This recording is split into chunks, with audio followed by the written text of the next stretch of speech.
So, you want to be a hero. That's the second half of the title of this game, Quest for Glory. The game was originally released in 1989 and developed by Sierra Online. You know, the same company that developed King's Quest, Space Quest, Leisure Suit Larry, and the unforgettable Dr. Brain series. But I've never heard of Quest for Glory, I hear you saying. Yeah, fair enough. Despite the fact it won multiple gaming magazine awards, the original version sold over 250,000 copies, and according to co-creator Corey Cole, was one of Sierra Online's fastest-selling products, and even had 4 sequels in the Quest for Glory series. In fact, the game I'm holding up isn't even the original version. The original version, with VGA graphics, was a classic adventure game similar to Zork, where players had to type in prompts for what they wanted the character to do.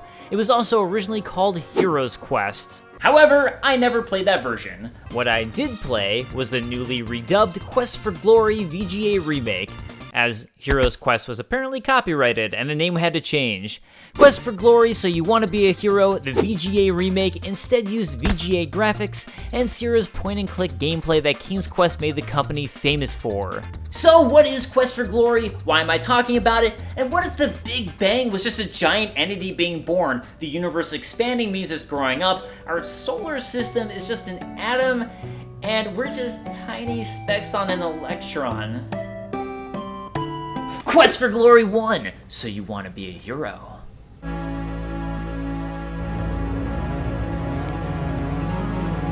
That sound is so sweet. It's the sound of knowing that you need the info contained in the printed documentation to complete the game. You see, this was Sierra's attempt at combating piracy back in the day. Good thing I lost it a long time ago. Good review. Who wants to talk about politics? Wanted, hero for the village of Spielberg. So there's the basic plot. Steven Spielberg's town is looking for a hero, and you're going to try and be that hero to save their town from, whatever ailments we'll soon find out about. You know, in all of my years playing this game, I've never actually watched the introduction, so let's do that. Oh, check out that claymation, and...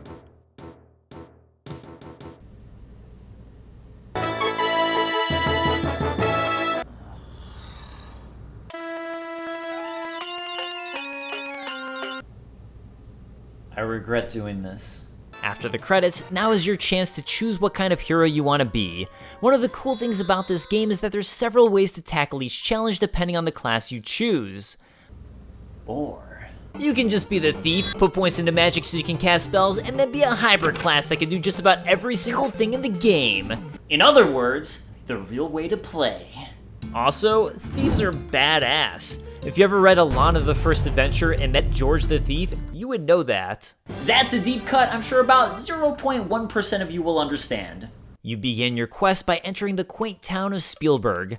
On entering it, you meet with Sheriff Schultz Masterson and his goon/assistant Otto von Goon. Otto is pretty much a bodyguard and... Otto, is my game bugging out already? Oh. Apparently Otto is also an off-string yo-yo master. That bit of knowledge will literally never come in handy, but now it's something you know, and there's a lot to know. The land is vibrant with fairy tale-esque details, like a cat person who runs an inn, Zara the magic shop lady, a butcher whose name is Butch Beefmeister, and a centaur lady selling fruits and vegetables. Oh, what up, girl? Did I ever tell you that I like both fruits and vegetables? Especially when they're mixed together, if you know what I'm getting at.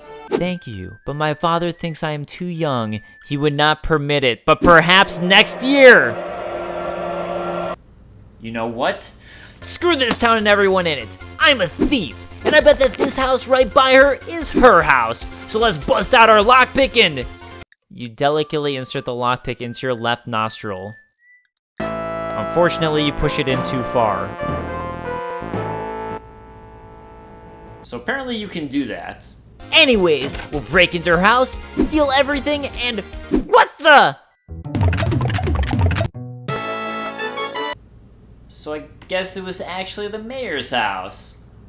Oh, did I mention how often you'll die in this game? No?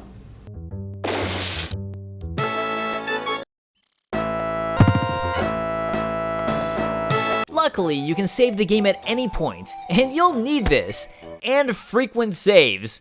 Seriously, I think I saved every 5 minutes I played the game. So with the town basically explored, and by that I mean I stole everything and there's nothing else to do here, let's find out what quests you're supposed to perform to become a hero. Number 1, the evil witch Baba Yaga needs to be driven out of the land. Number 2, chase out the evil brigands. Number 3, the princess of the land has gone missing. Save her. Number 4, the prince has also gone missing. Save him. Apparently Steven Spielberg's kids are dumb.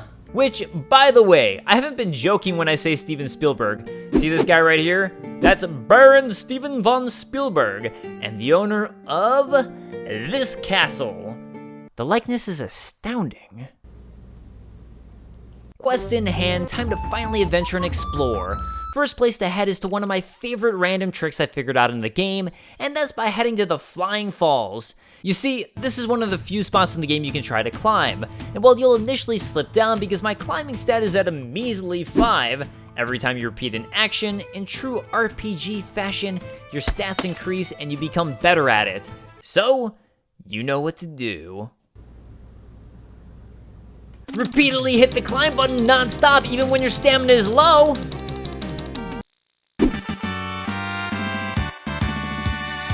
It is so satisfying.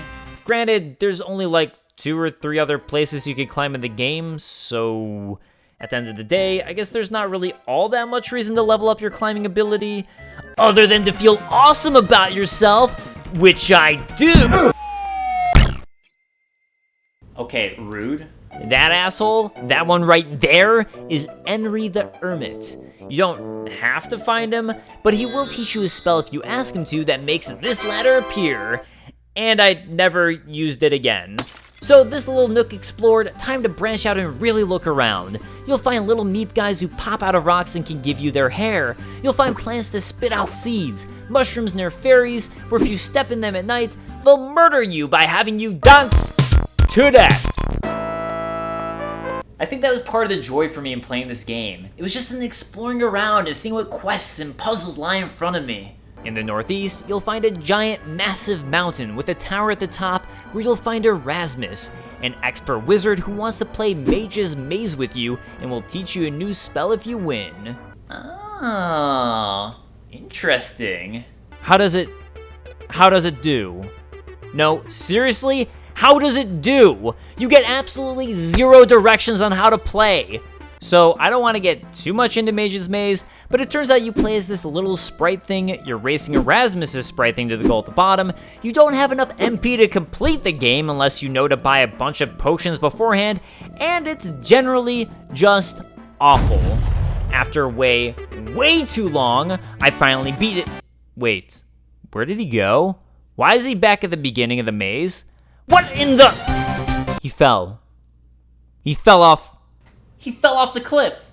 He fell off the cliff. Mage's Maze is garbage. So back to exploring. In fact, everything outside of Mage's Maze is pretty damn fun.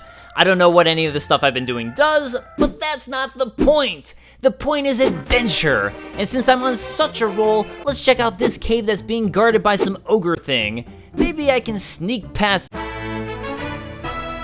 Oh, you want to mess with this thief wizard fighter hybrid? I don't think so. That was a fluke. Let's try again. That was a fluke. Let's try again. That was a fluke. That was Okay. Why is it that when I dodge the enemy, it doesn't actually seem to do anything? Wait a second. Oh, there's a dodge stat. RPG. Right. I still don't like it! Visually, it looks like you're dodging, but I have 0 idea what my invincibility frames are. Do I have like 1? 2? 0?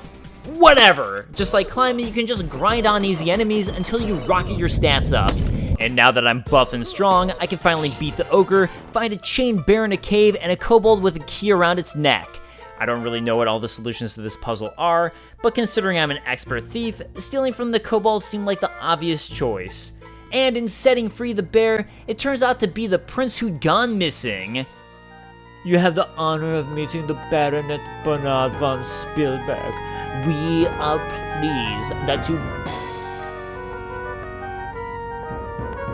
What is this song?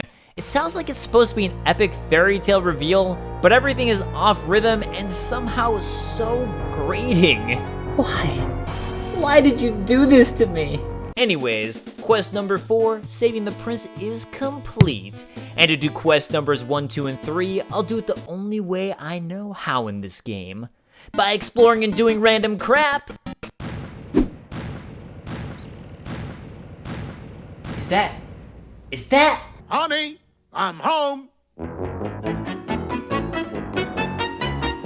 Enough farting around though. I'm supposed to be a hero, damn it. So it's time to do some heroing and keep on randomly exploring. Doing so led me directly, or rather indirectly, to Baba Yaga's hut. Her hut is on chicken legs and it's something that always stood out to me. The older I get, the more the dad jokes just slip in. That's called evolution. I always thought Baba Yaga and her hut were pretty cool, and apparently it's from Slavic folklore, so I'm honestly not sure why she isn't utilized more. Oh my god! Okay. I get it. First thing Baba Yaga does is turn you into a toad. If you agree to bring her a mandrake, which you can only pluck from a graveyard at midnight, and bring it to her before daylight turns into ash, she'll let you live. This is also one of the many points in the game where if you choose to save, you can soft lock yourself into failure. I know this because I vividly remember doing it as a kid. You see, the only way to pick up a mandrake from the graveyard at night is if you rub a special undead unguent on yourself. Otherwise, a bunch of spirits will molest you to death. However, you can only purchase said undead unguent from the healer who closes her shop at night. So if you go to Baba Yaga at night, haven't already purchased the undead unguent, and save your game, you are SOL. Doing this portion of the Baba Yaga quest doesn't really do much, except inform your character that she'll turn you into a toad when you try to talk to her. Not important for now, but important for later if you happen upon a mirror that can reverse spells at the caster. And where is this mirror? No, seriously, where is it? Erasmus says Henry has it, but Henry says he gave it to the Brigands Warlock. So, off to the Brigands. 2 quests with 1 stone. The Brigands live in a fortress guarded by a bunch of archers. Or a secret cave entrance. While there is a clue for finding it, I actually sort of stumbled on it completely by accident by reading about my surroundings. So, secret cave it is! Oh, hell no!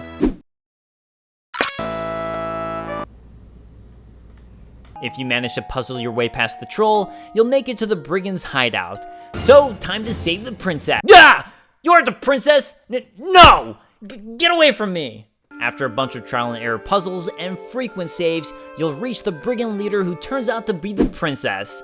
That's right, Baba Yaga casts a spell on the princess to transform her into an amnesiac brigand. So nothing to do but, oh, right. This is another area you can soft lock yourself out of the game. You see, to defeat the brigand leader, we need to throw a dispel potion at her. But it's totally feasible you could reach this spot without getting it, have saved frequently for the trial and error section, as you do, and be totally screwed at the end of the game. Remember all of that random crap I was doing, like collecting fairy dust, getting meep hair, and all that junk? Well, turns out you need it to make a dispel potion. Otherwise... So we'll use that dispel potion and... I have questions. Let's check game facts. Throw the dispel potion at her.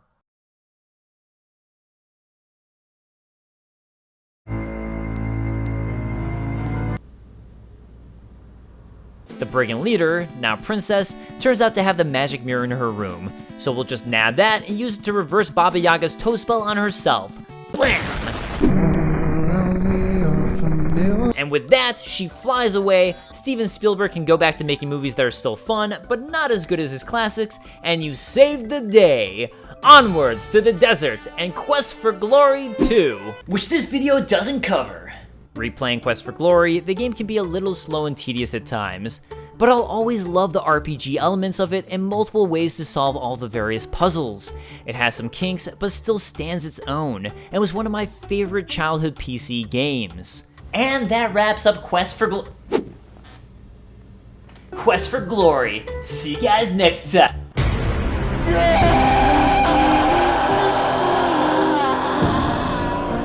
Thanks so much for watching. This fantastic thumbnail was created by Alan at Lightring Design. I also highly recommend checking out his YouTube channel, VG Elucidator, as I'm a fan. I'd also like to thank all of my patrons this month, Davis McGrath, Chris Fry, and Jason Buck, and all of you. Genuinely, it means a lot. If you enjoyed this video, I hope you'll check out one of my other super shows. I put a lot of work into them.